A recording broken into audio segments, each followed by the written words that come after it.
गाडगीळ आणि sons limited 1832 पासून। हक्क मागणं हे काही राजकारण आहे का? पंजाबमध्ये शेतकऱ्यांना हेक्टरी 50,000ची मदत, त्याकडे पहा। मुख्यमंत्री फडणवीसांच्या टीकेला संजय राऊतांचं प्रत्युत्तर। राज्यातील पूरग्रस्त भागात शालेय परीक्षा पुढे ढकलण्यासंदर्भात विचार, शाळेचं किती नुकसान झालं याची चाचपणी सुरू। शालेय शिक्षण राज्यमंत्री पंकज भोयर यांची माहिती। सदाभाऊ खोत यांच्यावरती ग्रामस्थांचा रोष, 8 दिवस कुठे होतात? ग्रामस्थांचा खोत यांना संतप्त सवाल। सोलापूर जिल्ह्यातला उंदरगावमधील प्रकार, ग्रामस्थांच्या रोषानंतर सदाभाऊ खोत यांनी काढता पाय घेतला। छत्रपती संभाजीनगरमध्ये मोसंबी उत्पादक शेतकरी आक्रमक। धुळे सोलापूर महामार्गावरती शेतकऱ्यांनी मोसंबी फेकल्या। मोसंबीला नुकसान भरपाई मिळत नसल्यानं शेतकरी आक्रमक। अतिवृष्टीमुळे मोसंबी उत्पादक शेतकऱ्यांचं मोठं नुकसान।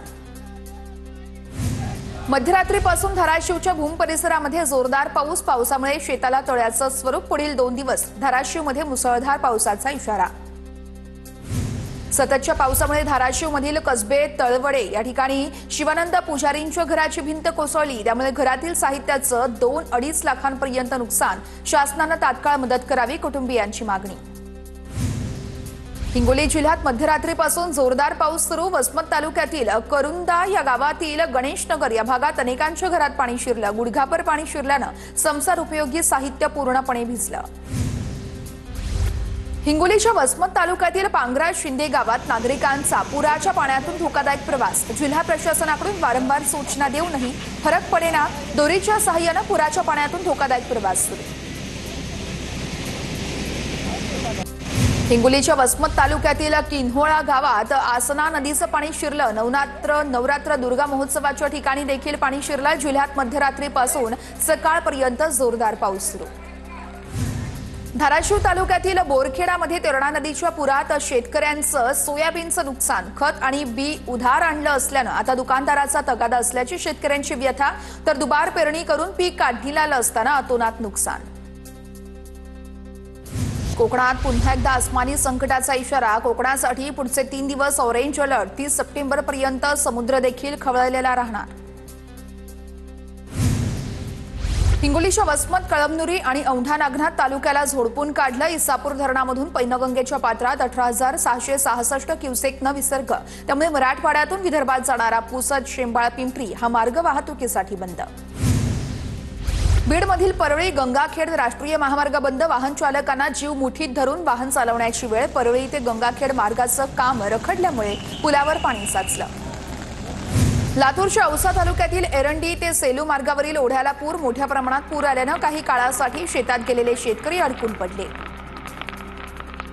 गोंदिया जिल्ह्यात मुसळधार पावसाची हजेरी। पावसामुळे धान पिकांचं मोठं नुकसान। शेतकऱ्यांच्या हातातोंडाशी आलेला घास हिरावला गेल्यानं शेतकरी हवालदिल। लातूर ते हरंगुळ जाणाऱ्या रस्त्यावर भुयारी पुलामध्ये पाणी घुसलं। वाहतुकीसाठी रस्ता पूर्णतः बंद। पावसामुळे धाराशिवमधील अनेक नदी नाल्यांना पूर। शेतातून घरी जात असताना काही जण पुराच्या पाण्यातून वाहून गेले। सुदैवानं त्यांना पोहता येत असल्यानं ते सुखरूप बाहेर पडले। गडचिरोलीच्या भामरागडमधील इंद्रावती नदीचा पूर ओसरला। त्यामुळे भामरागड आलापल्ली राष्ट्रीय महामार्गावरती वाहतूक सुरळीत। पूर ओसरला असला तरी इंद्रावती, पर्लकोटा या 2 नद्या धोका पातळीवर वाहत असल्यानं नागरिकांना सतर्कतेचा इशारा। मुसळधार पावसामुळे गोंदिया जिल्ह्यातील जलाशयांच्या पाणीसाठ्यात वाढ। पुजारीटोला धरणाचे 4 तर शिरपूर धरणाचे 3 दरवाजे उघडले। दोन्ही धरणांमधून मोठ्या प्रमाणात पाण्याचा विसर्ग। नदीकाठावरील गावांना सतर्कतेचा इशारा। जोरदार पावसामुळे दक्षिण सोलापूर तालुक्यातील उळे कासेगाव पूल पाण्याखाली। कासेगाव पूल पाण्याखाली गेल्यानं कासेगावचा संपर्क तुटला। पुलावरून पाण्याचा प्रवाह जोरदार वाहत असल्यानं पूरसदृश्य परिस्थिती निर्माण होण्याची शक्यता। कोल्हापुरातून पूरग्रस्त मराठवाड्यासाठी मदत रवाना। संसार उपयोगी साहित्य घेऊन मदतीचे ट्रक मराठवाड्याकडे रवाना। हसन मुश्रीफांनी ट्रकला दाखवले हिरवे झेंडे। कराडच्या कृष्णा उद्योग समूहाकडून मराठवाड्यातील पूरग्रस्तांसाठी अन्नधान्यासह औषधं आणि संसार उपयोगी साहित्यांची मदत। समूहाकडून बीडमधील पूरग्रस्तांसाठी आणखी मदत पाठवली जाणार। नांदेड जिल्ह्यात आज ऑरेंज अलर्ट जारी। नांदेड शहरातील अनेक भागातील रस्ते जलमय। शहरातील बाबानगर रस्त्यावरून नागरिकांना पाण्यातून मार्ग काढताना करावी लागते तारेवरची कसरत। नांदेड जिल्ह्यातील सर्व शाळा महाविद्यालयांना सुट्टी जाहीर। बीड जिल्ह्याला पावसाचा येलो अलर्ट. जिल्ह्यामध्ये पावसाला पुन्हा सुरुवात. गेल्या 12 दिवसांपासून जिल्ह्याला अतिवृष्टीचा मोठा फटका. शेतकऱ्यांची चिंता वाढली. बीड ग्रामीण पोलीस ठाण्यात पाणी शिरलं. बीडमध्ये रात्रभर दमदार पाऊस, त्यामुळे पोलीस स्टेशनमध्ये पाणी शिरलं. बीड शहरातून जाणारा बिंदुसरा नदीला पूर. रात्रभर झालेल्या मुसळधार पावसानं बिंदुसरा नदीला आला पूर. आसपासच्या परिसरातील नागरिकांना सतर्कतेचा इशारा. बीडमध्ये नुकसानग्रस्त ग्रामस्थांना धान्याचं वाटप. आमदार संदीप क्षीरसागर आणि तहसीलदारांच्या उपस्थितीत धान्याचं वाटप. ग्रामस्थांना 10 किलो तांदूळ, 10 किलो गहू वाटप सुरू. बीड शहरातील बार्शी नाका परिसरात वाटप सुरू. वाशिमच्या चिवरा शिवारात काल संध्याकाळच्या सुमारास वीज कोसळली. विद्युत तारा खाली कोसळल्यानं शेतीचं मोठं नुकसान, त्यामुळे काही गावांना वीज पुरवठा खंडित झाल्याची माहिती. तुळजाभवानी मंदिर संस्थानं सामाजिक उत्तरदायित्व म्हणून पूरग्रस्तांना मदत करावी. उद्धव बाळासाहेब ठाकरे शिवसेनेचे आमदार कैलास पाटील यांची मागणी. धाराशिव जिल्ह्यातील सर्व शाळांना सुट्टी जाहीर. आज धाराशिवला पावसाचा ऑरेंज अलर्ट जारी. जालन्यात पंचनामे करण्यासाठी अधिकारी कर्मचाऱ्यांचा बैलगाडीतून प्रवास. जालना तालुक्यातल्या गोंदे गावात पंचनामे सुरू. पावसामुळे शेती पिकांचं मोठं नुकसान. छत्रपती संभाजीनगर जिल्ह्यातल्या मोसंबी उत्पादक शेतकऱ्यांना अतिवृष्टीचा फटका. झाडाला लागलेल्या मोसंबी गळून पडल्या. हातातोंडाशी आलेला शेतकऱ्यांचा घास हिरावला. सोलापुरातील सीना नदीत पुन्हा एकदा विसर्ग सुरू. सीना कोळेगाव धरणातून खासापुरी चांदणी प्रकल्पातून विसर्ग. भूमपरांडा अहिल्यानगरमध्ये पाऊस वाढल्यानं विसर्ग सुरू. सोलापूर जिल्ह्याला आज उद्या रेड अलर्ट जारी. सकाळपासून शहर आणि जिल्ह्यात मुसळधार पाऊस. सीना नदीला पूर येण्याची शक्यता. गरज नसल्यास घराबाहेर पडू नका, प्रशासनाचं आवाहन. नागपुरातील काही भागात पावसाची हजेरी. पावसामुळे संत्रा आणि मोसंबी पिकांचं मोठं नुकसान. शेतकऱ्यांचं हेक्टरी 6 ते 7 लाखांचं नुकसान. फळबागांच्या नुकसानामुळे शेतकरी हवालदिल. दिवाळीच्या आधी नुकसानग्रस्त संत्रा आणि मोसंबी उत्पादकांना मदत करा. भाजप आमदार चरणसिंह ठाकूर यांची राज्य सरकारकडे मागणी. नागपूरच्या अनेक भागात मध्यरात्री मुसळधार पावसाची हजेरी. प्रशासनाकडून पंचनामे न झाल्याचा शेतकऱ्यांचा आरोप. नागपूर जिल्ह्यातील ग्रामीण भागात काल रात्री मुसळधार पाऊस. कळमेश्वर, कामठी, सावनेर, काटोल काही भागात पाऊस. काही भागात वादळी वारा आणि गाराही पडल्या. संत्रा बागा आणि इतर पिकांचं मोठं नुकसान. 4 दिवसाच्या विश्रांतीनंतर बीडमध्ये पुन्हा एकदा दमदार पावसाला सुरुवात. परळीच्या सखल भागात पाणी साचायला सुरुवात. मोंडा मार्केटमध्ये देखील पाणी साचलं. बीड जिल्ह्यात अनेक ठिकाणी आज पुन्हा पावसाला सुरुवात. बीड जिल्ह्याला येलो अलर्ट. अतिवृष्टीनं बीड जिल्ह्याचं प्रचंड नुकसान. शेतातील सर्व प्रकारची पिकं, फळबागा उद्ध्वस्त. नागपूरच्या अनेक भागात मध्यरात्री मुसळधार पावसाची हजेरी. पावसामुळे सोयाबीन, कपाशी पिकांना मोठा फटका. प्रशासनाकडून पंचनामे न झाल्याचा शेतकऱ्यांचा आरोप. बीडच्या कारखेल खुर्दमध्ये स्मशानभूमीकडे जाण्यासाठी पूलच नाही. गुडघाभर पाण्यातून मृतदेह नेण्याची वेळ. नदीवरील पूल बनवण्यात यावा, ग्रामस्थांची मागणी. मात्र प्रशासन दुर्लक्ष करत असल्याचा आरोप. अमरावती जिल्ह्यातील धामणगाव रेल्वे तालुक्यातील हिरपूरमध्ये वीज कोसळून 4 महिला जखमी. नागरिकांनी अतिदक्षता बाळगण्याचं प्रशासनाकडून आवाहन. हिंगोली जिल्ह्यामध्ये मुसळधार पाऊस. इसापूर धरणाचे एक दरवाजा उघडला. 18,668 क्युसेकनं नदीपात्रात विसर्ग. वसमत तालुक्यातील दांडेगावकडे जाणारा मार्ग या ओढ्याला पाणी आल्यानं बंद. अनेक गावांचाही संपर्क तुटला. हिंगोलीच्या कळमनुरी तालुक्यात कोंढूर डिग्रस शिवारातील मुसळधार पावसानं रस्ता खचला. रस्त्याचा काही भाग वाहून गेल्यानं डिग्रस गावाचा शहराशी संपर्क तुटला. जिल्ह्यात मध्यरात्रीपासून मुसळधार पाऊस. लातूर जिल्ह्यातला मन्याड नदीची पाणी पातळी वाढली. अहमदपूर ते हदगाव या ठिकाणच्या गावाजवळचा पूल या पुलावरती पाणी आलं, त्यामुळे वाहतूक पूर्णतः बंद. लातूर जिल्ह्यातला चाकूर तालुक्यात पुन्हा अतिवृष्टी. वडवळ गावातल्या अनेक घरांमध्ये पाणी शिरलं. ओढ्याचं पाणी गावात घुसल्यानं मोठी पूरस्थिती.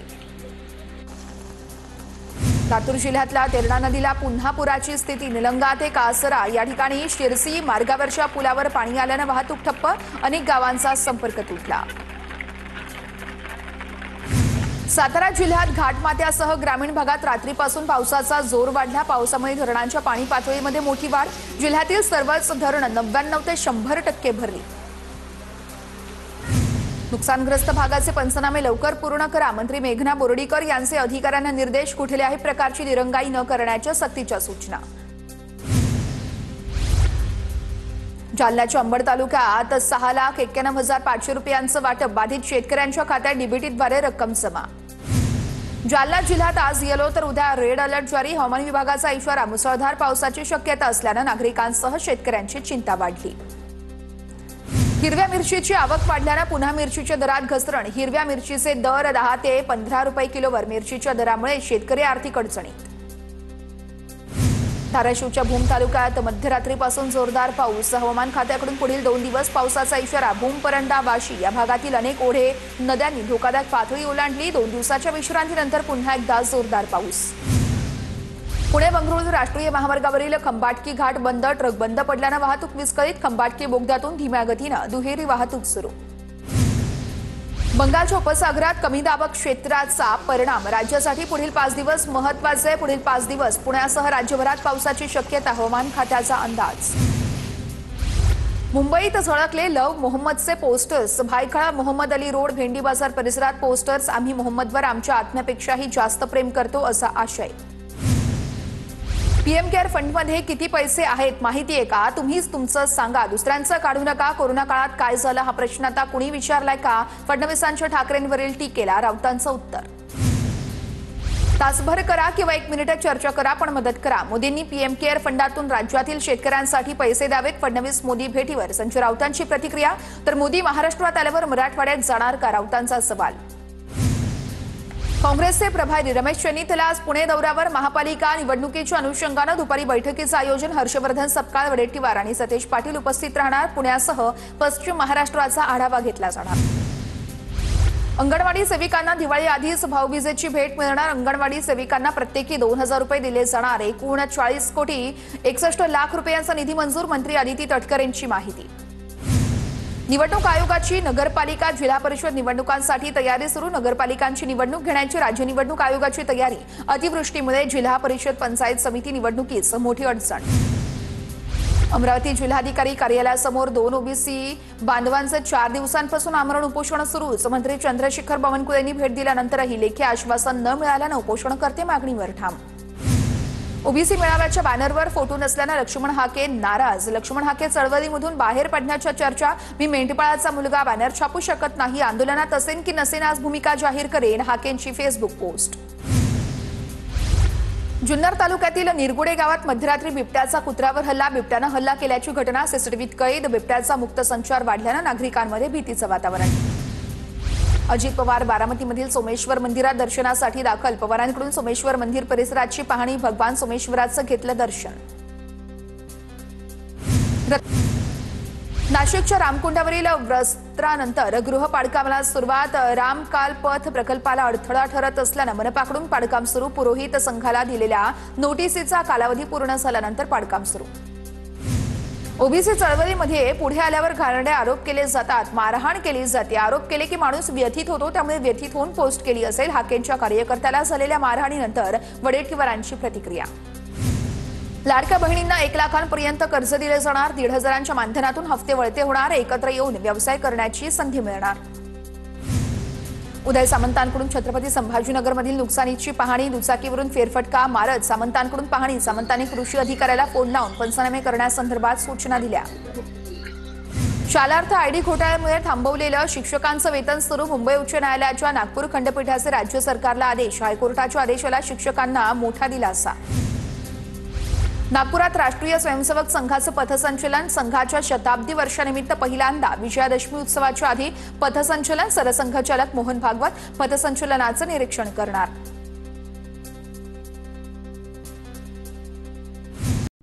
पूना गाडगीळ आणि सन्स लिमिटेड 1832 पासून